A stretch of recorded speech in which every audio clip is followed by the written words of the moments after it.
All right, thank you very much. Last but not least, so I'm Pat Cronin.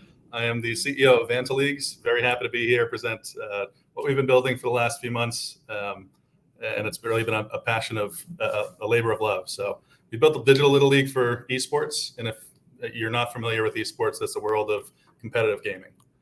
I do want to take a step back and talk about why we started. So unfortunately, during COVID, our co-founder Ed's son was cyberbullied playing Fortnite. And so this was a pretty emotionally taxing incident for Ed and for his family. But he called me up and we said, okay, how do we fix this? What's the real culprit here?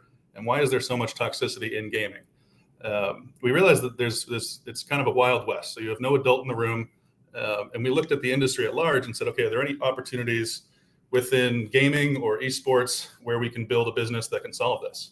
And we knew, we were a team of gamers, and we knew that there's a big issue within esports itself where there's very little coaching structure, there's very little pipeline structure to move up to the next competitive level.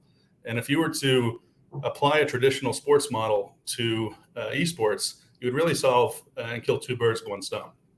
And really the key here is with coaching. So that's what we built. I want to introduce you to Vanta Leagues. It's a little league for esports in the sense that we have the structure of little leagues. We have seasonal leagues that happen, regular coach-led practices throughout the week. We have games that we broadcast to the parents to get them involved. And importantly, we focus on that holistic player development. As I was growing up as an athlete, I had this good mentors and a lot of the soft skills that have carried with me throughout my life. And we want to make sure that the coaches are imparting that on the kids.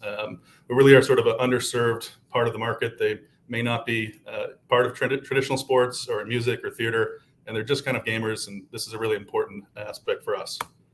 We do that in three ways. One is through the development leagues themselves, and this is where we pair expert gamers with teams of youth players so they can get a form of identity within that team, and they can compete against their peers in a safe, moderated environment. But importantly for us, we wanted to make sure that the coaching was at as high a level as possible. And so we've put a lot of time and effort into building a leadership development academy for these coaches, reminiscent of my days at West Point, where we're making sure that soft skill development is imparted on all these coaches so they can go from an expert gamer to somebody that's suitable for getting in front of your kids. And then lastly, we built our own platform that's sort of a hybrid of Discord plus Zoom, where we can have the organization of the leagues plus a digital practice arena for the kids. And we built this with regulations in mind. So COPPA is the Child Online Privacy Protection Act. And we've built this by design to make sure that we're building a responsible business that's also compliant to any of the regulatory mode that's out there. Now, there are customers. Leagues do exist, but where a lot of the leagues fail to build a solution for this problem is in the esports coaching and the youth development. So there's a number of competitors trying to solve this problem, but nobody tackling it in the same way that we are with the competitive leagues, the esports coaching, and that focus on youth development. Now, our business model is pretty straightforward. We have a system where we go directly to schools. They pay $180 per player per season. And we also have the ability to accept independent players who find us and stand up independent teams with a subscription model and a free community membership. We're also launching private coaching, where we have this unique opportunity to cross-sell private coaching to our players in the league. Now, this is the perfect time to get into esports. 5 years ago, this is a $91 billion market. Since then, 5 years later, it's doubled. We're at a $174 billion market, and that puts the industry at twice the size of music and film combined. We've also seen a level of mainstream acceptance where the viewership on the World Championship, for example, for League of Legends, was over 100 million viewers, which was higher than the Super Bowl in 2019. So it's a really massive market that continues to grow. 5 years later, it's expected to grow and double again, $315 billion. And so what we're seeing is a industry that is outpacing the growth of the infrastructure that's needed to make it sustainable. And so a company like ours needs to come along to build that infrastructure for sustainability and responsibility across that industry. And I got to say, we are the team to do that. We are the team to build this because we are seasoned business professionals.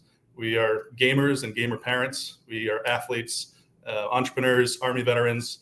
We have a team of 4 excellent full-time staff as well. And really, we are an operational and execution powerhouse. And we have been executing. We launched this fall. We did a series of betas for the leagues and the software over the spring and summer.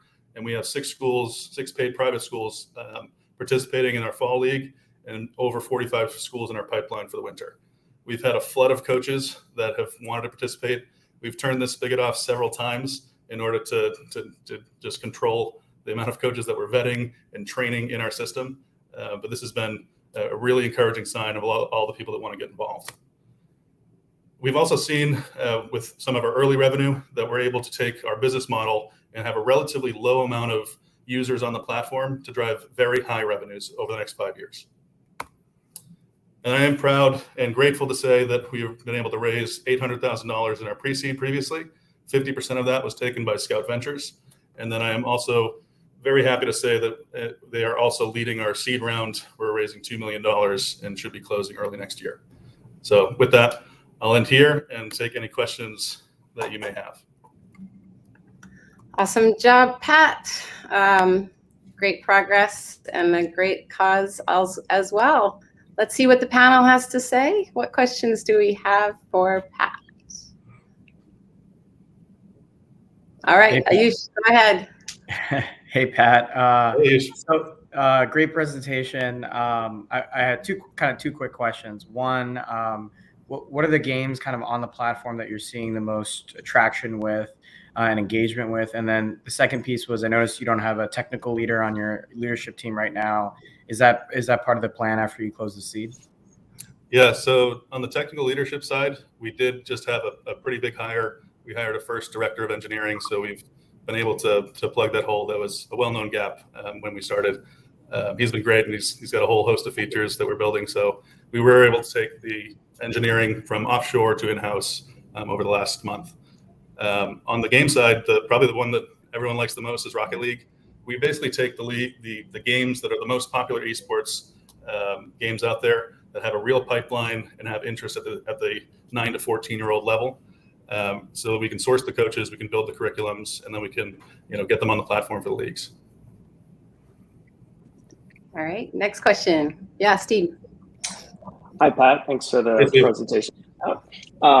Like the model, I've always felt that people neglect esports. My wife's an investor in Epic Games at her firm, so I've followed both the controversies and the success pretty closely. And I think there's an opportunity, and I wanted to see where your company's positioning it is.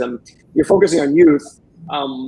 When they start getting older, there's still a lot of like fantasy leagues and things like that. Like, is there the ability to then kind of stay with those customers or those players as they grow older, or are you just going to focus just on the youth leagues themselves? Yeah, absolutely. So we need to get a foothold and really dominate that youth space. But the plan is to grow with that age demographic. We've had a lot of customers already that are sort of at that 14, 15-year-old age. Like, hey, when are you going to go to high school? Because right. my kid's about to age out, right? So that's in the roadmap to go up to high school and really become sort of an AAU type offering within the esports space, where we can kind of have an entire amateur offering at some point. So, but it'll be that sort of Harry Potter model where we launch a new book every couple of years. So that's the plan. Yeah, absolutely. Cool. And Audrey. Yeah, Patrick. Very cool. We're familiar with the space too, invested in one of your competitors at least. And I guess one of the questions I had was on how do you guys find and sell into this kind of like atomized customer set, whether that's individuals or schools? Yeah. What's your secret sauce? Yeah, we've been experimenting. So we started with a lot of different channels, but we really focused on private schools for now. Because they have a little bit more control over their budget. They tend to be a little bit more innovative and able to act more quickly, so the cycle time is a little bit less. And really, it's been a ground and pound sales effort. We are beating down doors. We're talking to principals. We're talking to ADs, teachers, people, the science teachers, people have access to their computer labs. And then in conjunction with that, we do plan to do more larger regional and national level partnerships. That'll sort of be a combat multiplier to our sales efforts and direct efforts.